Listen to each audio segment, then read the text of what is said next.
Hello दोस्तों, स्वागत है आपके इस बहुत ही खास वीडियो में जिसमें हम आपको पढ़ा रहे हैं चैप्टर नंबर 12 यानी कि इलेक्ट्रिसिटी। वैसे तो चैप्टर इलेक्ट्रिसिटी चैप्टर का नाम है, उसका सब टॉपिक है heating effect of electric current.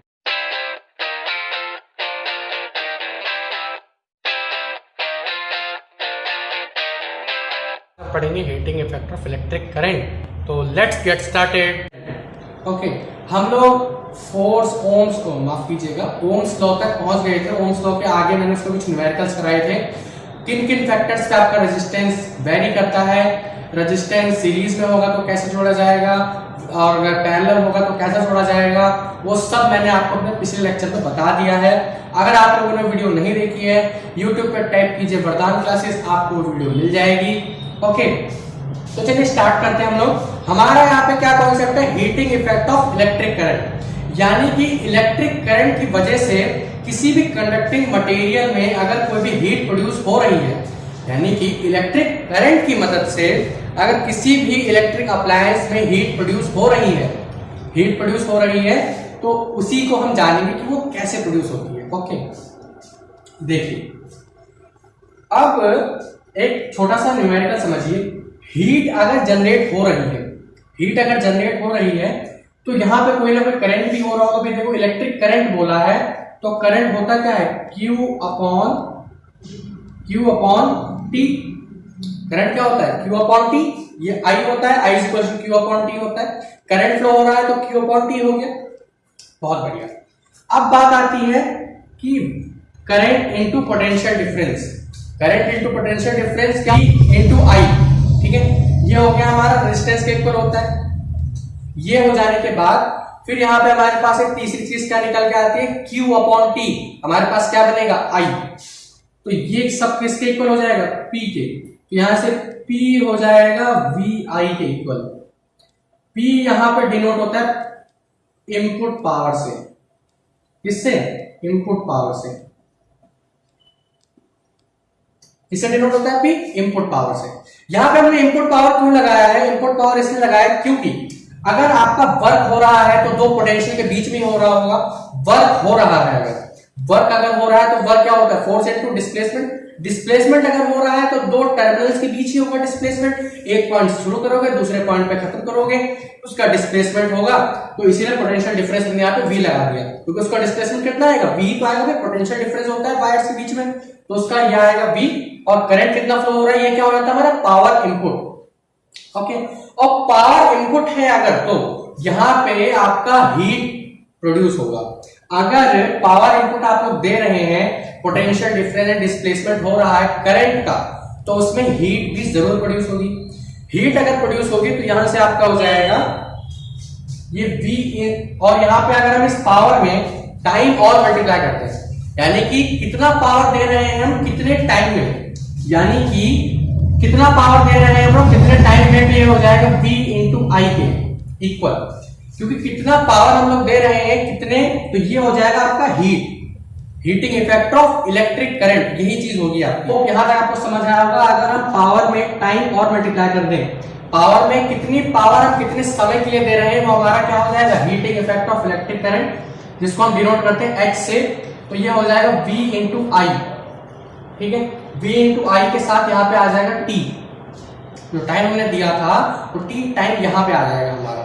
ठीक है, टाइम यहाँ आ जाने के बाद H is equals to V को हम किससे डिस्प्लेस कर सकते हैं, V is equals to IR होता है। ये देखिए यहाँ पे ओम्स लॉ मैंने लिख रखा है, ये होता है हमारा ohm's law. V is equals to IR होता है, तो हम यहाँ पे V को IR से डिस्प्लेस कर देंगे, तो हो जाएगा I स्क्वायर RT। तो heating effect of electric current का क्या फॉर्मूला होता है, I square is equals to RT। Okay, heating effect यानी कि कितना करंट पास हो रहा है, कितना रेजिस्टेंस है और कितने टाइम के लिए पास हो रहा है। ओके, ये हमारा heating effect of electric current हो जाएगा। जैसे एग्जांपल के तौर पर समझिए, जैसे मान लीजिए ये कोई भी एक वायर है, एक कंडक्टिंग वायर है, इसका रेजिस्टेंस बहुत ज्यादा हाई है। रेजिस्टेंस अगर हाई होगा इसका, तो इसमें करंट बहुत ही कम मात्रा में पास होगा। और क्योंकि हम इसमें करंट दे रहे हैं ज्यादा, तो इसको ज्यादा एनर्जी देनी पड़ेगी, मतलब ज्यादा एनर्जी लगानी पड़ेगी, यानी कि ज्यादा एनर्जी क्या होगी, रिलीज होगी यहाँ पे ज्यादा एनर्जी। ज्यादा एनर्जी रिलीज होने की वजह से ये जो वायर है ना इतनी गर्म हो जाएगी, इतनी गर्म कि जलेगी नहीं बस, बाकी ये रेड हॉट हो जाती है। क्या हो जाती है? Red hot. गर्म नहीं, जलती नहीं है लेकिन इतनी गर्म हो जाती है कि रेड हॉट दिखाई देता है, रेड कलर की। जैसे आपने देखा ही होगा, हीटर्स देखे होंगे, टोस्टर देखा होगा आपने अपना, और आयरन देखा होगा जिससे इस्त्री करते हैं, कपड़े करने इस्त्री करने वाला, ये सब इसी बेसिस पे चलते हैं। H is equals to I square, H is equals to I square R T के बेसिस पे। ओके, तो ये फॉर्मूला आप लोग नोट कर लीजिए, उसके बाद फिर आगे इसी के ऊपर हम मेथड आपको कराते हैं, जल्दी से नोट कर लीजिए। हाँ तो भाई ये है हमारा question, an electric rod consumes 880 watt energy. हाँ मैं आपको एक चीज बताना भूल ही गया था यहाँ पे कि जो पावर की एसआई यूनिट होती है वो होती है वाट। क्या होती है? वाट। पावर की एसआई यूनिट क्या होती है? वाट। ये आप लोग नोट्स में डाल लीजिए अपने, पावर की एसआई यूनिट होती है वाट। ओके, तो यहाँ पे आपको पावर दे रखा है और वोल्ट दे रखा है, तो आपने ये फॉर्मूला तो पढ़ा ही है, power is equals to V into I. अभी मैंने आपको बताया था थोड़ी देर पहले, power is equals to V into I, तो आई इज इक्वल्स टू हो जाएगा पी अपॉन बी। यहाँ पे अगर हम लोग सॉल्यूशन करेंगे तो आई इज इक्वल्स टू हो जाएगा पी अपॉन बी। तो यहां से पी अपॉन बी यानी कि 880 अपॉन 220, 0 से 0 कैंसिल, ये 22 से यहाँ पे आ जाएगा 4 एम्पियर। यानी कि अगर 880 वॉट का कोई रॉड है, 880 वॉट अगर कोई रॉड कंज्यूम कर रहा है इलेक्ट्रिसिटी को, तो अगर उसका वोल्टेज 220 है तो उसमें कितना करंट पास होगा? 4 एम्पियर। ओके, अगर मैं इसको 880 के बदले 840 कर दूं, जैसे थोड़ा सा कम कर दें अगर हम, और वोल्टेज आपका सेम ही रहे, 840 कर दिया मैंने इसे, अब आप क्या करेंगे? सेम फॉर्मूला, या फिर अगर हम इसको 880 रहने दें और हमें पता है कि इन 4 ampere current find voltage,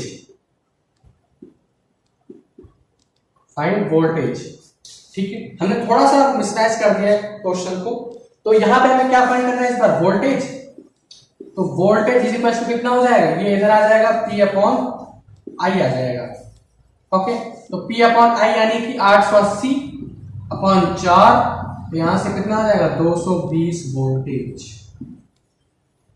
okay, और अगर हमें वोल्टेज दे रखा है, करंट दे रखा है, तो हम कितना निकाल सकते हैं? कितनी एनर्जी कंज्यूम करेगा।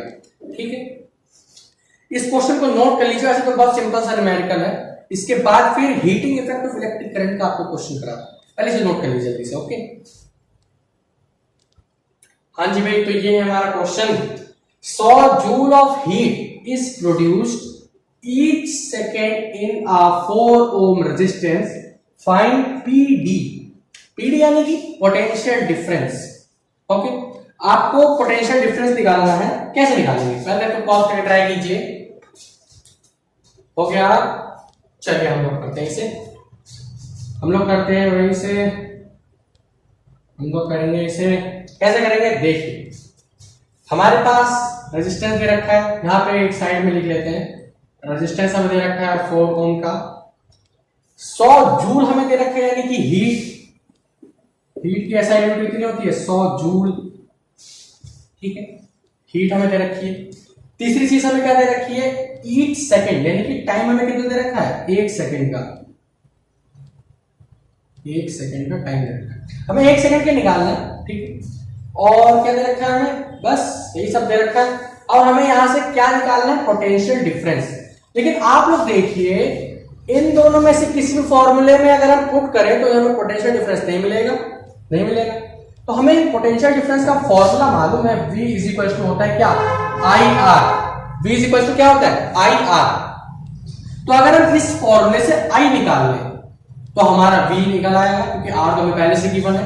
तो हम इस फॉर्मूले से क्या निकालेंगे? I निकालेंगे। तो इस फॉर्मूले में हम वैल्यूज पुट कर देते हैं, तो H is equal to I square RT। ठीक है, ये RT इधर आ जाएगा, तो ये बन जाएगा हमारे पास I स्क्वायर एक सेकेंड, ये बन जाएगा हमारे पास h upon I square is equal to R T. यहाँ से 1 upon I square is equal to हो जाएगा आर टी बाय एच। तो क्रॉस मल्टीप्लाई करेंगे तो नहीं, फिर से तो वही चीज आ जाएगी हमारे पास। तो हम डायरेक्टली वैल्यूज पुट कर देते हैं इस तरीके से। मैंने सोचा था शायद आपको थोड़ा सा सिंपल मेथड मिल जाएगा, लेकिन नहीं मिलना चाहिए यहाँ से। तो 100 इज इक्वल टू आई हमें नहीं पता, आई स्क्वायर, आर हमें दे रखा है 4 इंटू 1, ठीक है। ये 4 अगर डिवाइड में आ जाएगा 100 by 4 is equal to I square, ये इससे हो जाएगा cancel. 25 is equal to I square, यहां से आई की वैल्यू कितनी आ गई 5, ऐसे तो प्लस माइनस 5 आएगी। ओके, प्लस माइनस 5 आ रही है तो वोल्टेज हमारी नेगेटिव नहीं हो सकती, तो हमारा क्या आ जाएगा आंसर, प्लस का 5 आ जाएगा। प्लस का 5 हमारा कितना आ जाएगा, करंट आ जाएगा। अब हमारे पास आर दे के रखा है, तो हम लोग यहां से V is equal to I R, voltage हमें पता नहीं है, आई हमारे पास आ गया 5, आर हमारे पास पहले से दे रखा है 4, तो यहां से वोल्टेज कितना हो जाएगा 20, पोटेंशियल डिफरेंस कितना आ जाएगा 20 वोल्ट का। ओके, आई होप आपको समझ आया होगा न्यूमेरिकल कैसे किया मैंने। तो पहले से नोट कर लीजिए, फिर आगे का टॉपिक लेते हैं। जैसा कि मैंने आपको पहले बताया था, अब बात आती है हमारी हीटिंग अप्लायंसेस के ऊपर। ओके, जो जिनके ऊपर आपका जो प्रैक्टिकल एप्लीकेशंस होते हैं ना, हीटिंग अप्लायंसेस प्रैक्टिकल एप्लीकेशंस आप अपने घर पे भी कर सकते हैं। कैसे, मैं बता देता हूं आपको। वैसे तो मैं आपको एडवाइस दूंगा कि आप ना ही करें तो ही बेहतर है।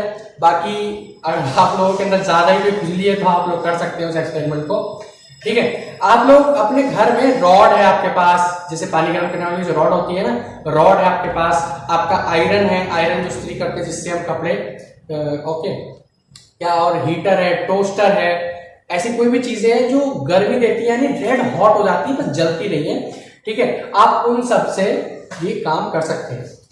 इनके अंदर क्या होता है कि इनके अंदर जो रेजिस्टेंस होता है ना, बहुत ही हाई होता है, बहुत ही हाई, यानी कि इतना हाई होता है, जैसे कि मैंने आपको टेबल दिखाई थी, आप फिर से देख लीजिए टेबल,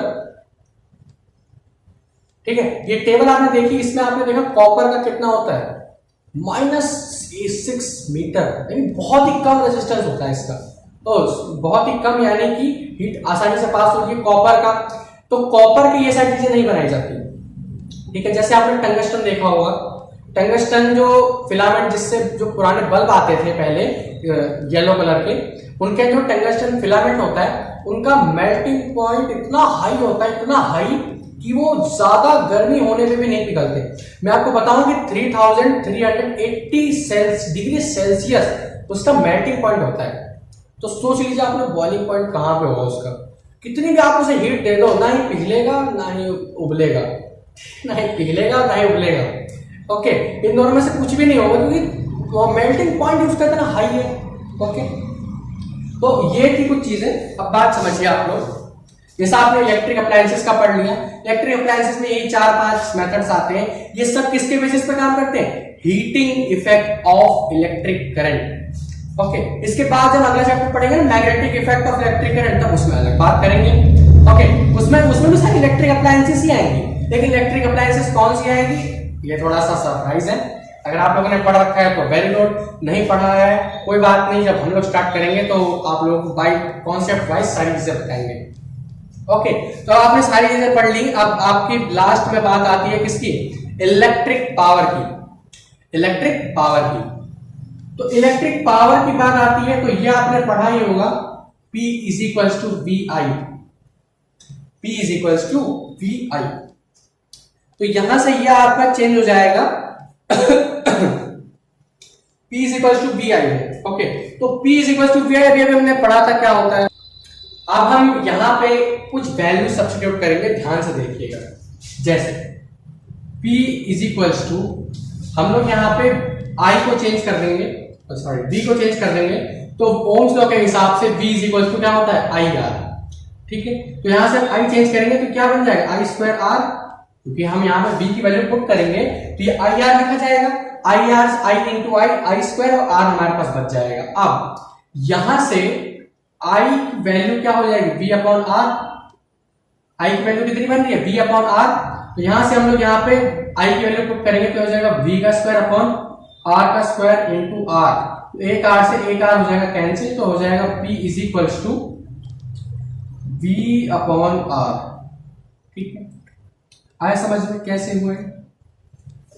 अब बात आती है, आपने ये देख लिया, अब बात आती है आपके पावर की एसआई यूनिट की। जो पावर की जो एसआई यूनिट है, क्योंकि बिना एसआई यूनिट के कोई भी मेजरिंग सिस्टम नहीं चल सकता, बिना एसआई यूनिट के कोई भी मेजरिंग सिस्टम नहीं चल सकता। तो पावर की एसआई यूनिट आपको मैंने पहले बता दी थी, क्या होती है, वाट। तो वाट का मतलब क्या होता है, वाट का मतलब होता है 1 volt into 1 ampere, 1 volt into 1 ampere. और फिर 1 किलो वाट की मतलब क्या होता है, 1 किलो वाट यानी कि 3.6 इंटू 10 की पावर 6 जूल। यानी कि अगर हम लोग हीट के फॉर्म में इसको रिप्रेजेंट करें, हीट के फॉर्म में, तो 1 किलोवाट का मतलब क्या होता है, जूल सेकंड होता है। ओके, जूल सेकंड, क्योंकि इतनी बड़ी क्वांटिटी है तो सेकंड्स में आएगी। 1 kilowatt is equal to 3.6 into 10 की power 6 kilo joule seconds. Okay, तो ये थी कुछ चीजें, ये थे फॉर्मूले। अब अगले वीडियो में इनके अच्छे अच्छे न्यूमेरिकल्स मैं आपके लिए लेके आऊंगा, इजी से कुछ थोड़े से लेवल बढ़ा के। ठीक है, तो ये फॉर्मूलेज आप लोग सारे याद रखिएगा। ठीक है, सारे फॉर्मूलेज, सबकी एसआई यूनिट्स। अगर आपको फॉर्मूले याद नहीं है, एसआई यूनिट याद नहीं है, तो आप लोग नहीं कर पाएंगे। ओके, तो ये सारी चीजें आपको याद होनी चाहिए। अगले वीडियो में मैं इसके अच्छे अच्छे क्वेश्चन आपके लिए लेके आऊंगा, तो पढ़ाई करते रहिए। All the very best.